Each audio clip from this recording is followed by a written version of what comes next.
السلام علیکم، health tips میں ایک نئے ٹاپک کے ساتھ آپ کے سامنے حاضر ہیں۔ آج کا جو ہمارا ٹاپک ہے وہ ہے ٹانسل، یعنی کہ گلے کے غدود۔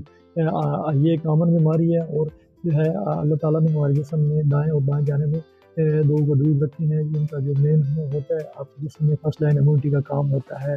جب بھی کوئی انفیکشن ہوتی ہے تو یہ جو ہے بڑھ جاتے ہیں۔ یہ زیادہ تر یہ جو ٹانسلس کی بیماری ہے یہ بچوں میں بہت زیادہ ہوتی ہے، کیونکہ وہ بدپریزی زیادہ کرتے ہیں، اس وجہ سے ٹانسل زیادہ تر لوگوں کو یہ ہے کہ بچوں کو ہوتی ہے، لیکن اس کے ساتھ بڑوں کو بھی ہو سکتی ہے، کیونکہ ضروری نہیں کہ یہ صرف بچوں کو ہو، لیکن میکسیمم زیادہ لوگ گیا ہے کہ بچوں کو ہوتی ہے، کیونکہ وہ بدپریزی زیادہ کرتے ہیں۔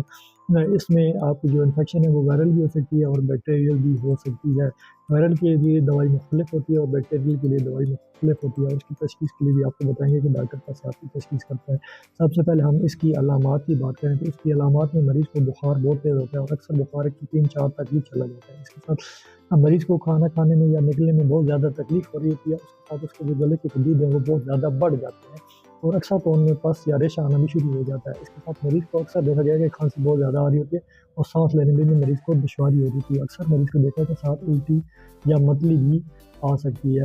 اگر یہ علامات ہیں تو آپ اس کی تشخیص کے لیے فوراً اپنے متعلقہ ڈاکٹر کے پاس جائیں، وہ آپ کو جو ہے معائنہ کرے گا گلے کا، تو اس کے بعد آپ کو کوئی میڈیسن جو ہے تجویز کرے گا۔ اس کی جو میڈیسن ہے، اگر وائرل انفیکشن ہے اس میں آپ سمپل اینٹی پیرائٹک یا اینٹی الرجی میڈیسن دے سکتے ہیں۔ ساتھ اگر بیکٹیریل انفیکشن ہے اس میں آپ کو بہت زیادہ پس آ رہی ہوتی ہے اور آپ کا ریشہ بہت زیادہ آ رہا ہوتا ہے اور اکثر جو ہے آپ کے ٹانسلس بالکل جو ہے وائٹ ہوئے ہوتے ہیں، تو اس کے لیے ساتھ آپ کو کوئی اچھی اینٹی بایوٹک جیسے ایگمنٹن وغیرہ یا ویلوسٹی یا سیفریڈین وغیرہ وہ بھی آپ کا ڈاکٹر ایڈوائز کر سکتا ہے۔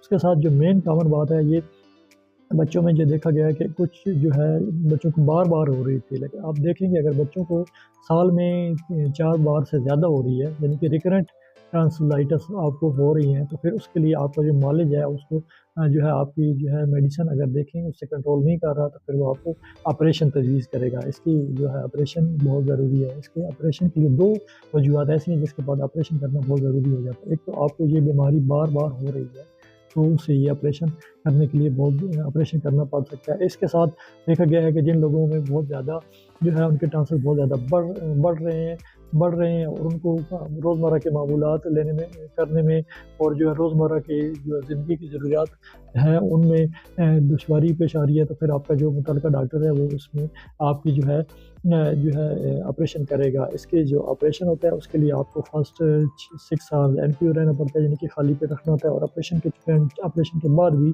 جو ہے 6 گھنٹے آپ نے خالی پیٹ رہنا ہوتا ہے۔ اس کا جو آپریشن کا پروسیجر ہے وہ 50 منٹ سے لے کر 1 منٹ تک دورانی ہوتا ہے۔ جو آپ کا متعلقہ ENT اسپیشلسٹ ہے وہ اس کا آپریشن کرتا ہے، اور آپ نے آپریشن کے بعد بھی آپ کو 6 گھنٹے تک NPO رکھا جاتا ہے۔ اس کے بعد پیشنٹ کو جو ہے بتایا جاتا ہے کہ آپ نے ٹھنڈا پانی پینا ہے، آئس کریم یا اس طرح کی جو ہے ٹھنڈی چیزیں وہ آپ کو استعمال کرائی جاتی ہیں فرسٹ ڈے پہ۔ تو سیکنڈ ڈے سے آپ کو جو ہے ساتھ سافٹ ڈائٹ کا بتایا جاتا ہے، جیسے کہ آپ نے جو ہے کھیر وغیرہ اور اس طرح کی جو چیزیں ہیں لیکوڈ چاول وغیرہ وہ آپ نے استعمال کرنے ہیں۔ تھرڈ دن سے آپ کو مزید روٹین میں بہتر ہوتی ہے اور آپ کو ساتھ بتایا جاتا ہے کہ آپ نے چنگم وغیرہ کا استعمال کرنا ہے، اس سے بھی ان کی ایکسرسائز ہوتی ہے، آپ کو جو ٹانسلز ہیں ان کی ایکسرسائز ہوتی ہے اور آپ کی بیماری جلدی ریکور ہو سکتی ہے۔ دوسرا یہ ہے کہ کچھ لوگ کہتے ہیں کہ ٹانسل کا اگر آپریشن کرایا جائے تو دوبارہ ہو جاتا ہے یا نہیں ہوتا۔ ٹانسل کا ایک دفعہ آپریشن ہو جائے تو دوبارہ ٹانسل بالکل نہیں ہوتا۔ یہ سب جو ہے نا غلط خیال ہے کہ دوبارہ ٹانسل ہو جائے گا۔ ایک دفعہ ٹانسل کا آپریشن ہو گیا تو دوبارہ کبھی ٹانسل نہیں ہو سکتا۔ یہ تو ایسی بات ہے کہ جیسے آپ کا جسم سے کسی نے کوئی آزار نکال دیا تو وہ دوبارہ جسم میں داخل ہو گیا تو دوبارہ وہ کبھی نہیں داخل ہو سکتا۔ اس کے ساتھ کچھ لوگ کہتے ہیں کہ اس سے کوئی جسم میں امیونٹی پہ اثر تو نہیں پڑتا، تو یہ بھی بالکل غلط بات ہے۔ اس سے بھی کوئی جو ہے جسم کی امیونٹی میں کوئی فرق نہیں پڑتا، کیونکہ جسم میں اور بھی بہت سارے ایسے آرگنز ہوتے ہیں جو کہ امیونٹی کو جو ہے کنٹرول کرنے میں انتہائی مددگار ثابت ہوتے ہیں۔ اس کے ساتھ جو ہے آپ کو پیشنٹ کو جو بتایا جاتا ہے کہ اس میں آپ نے ٹھنڈی اور چکنائی والی چیزیں اور کھٹی چیزوں سے پرہیز کرنی ہے، جیسے کہ جو ہے کیچپ وغیرہ املی وغیرہ، جو ہے دہی لسی ہو گیا، اور جو ہے جوس وغیرہ اگر آپ جوس وغیرہ استعمال کریں تو آپ نے کوشش کرنی ہے کہ فریش جوس استعمال کرنے ہیں۔ جنک فوڈ وغیرہ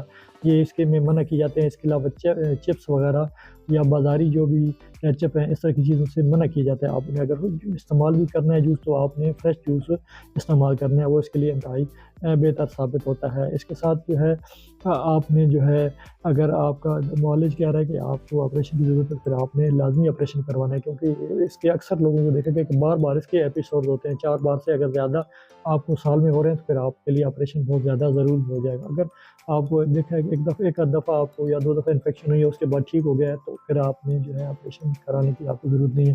لیکن آپ نے ہرگز یہ جو خود ڈیسائڈ نہیں کرنا، آپ کو جو بھی مشورہ ہے وہ آپ کا متعلقہ معالج ہی بہتر مشورہ دے گا کہ آپ نے آپریشن کروانا ہے یا کہ آپ کا میڈیسن سے یہ جو ہے بیماری ہے ٹھیک ہو سکتی ہے۔ امید کرتا ہوں آپ کو میری آج کی ویڈیو اچھی لگی ہوگی۔ اگر یہ ویڈیو اچھی لگی تو اسے لائک شیئر اور سبسکرائب ضرور کریں تاکہ آپ کو مزید اس طرح کی معلوماتی ویڈیو مل سکے۔ تو ملتے ہیں نیکسٹ ویڈیو میں۔ اللہ حافظ۔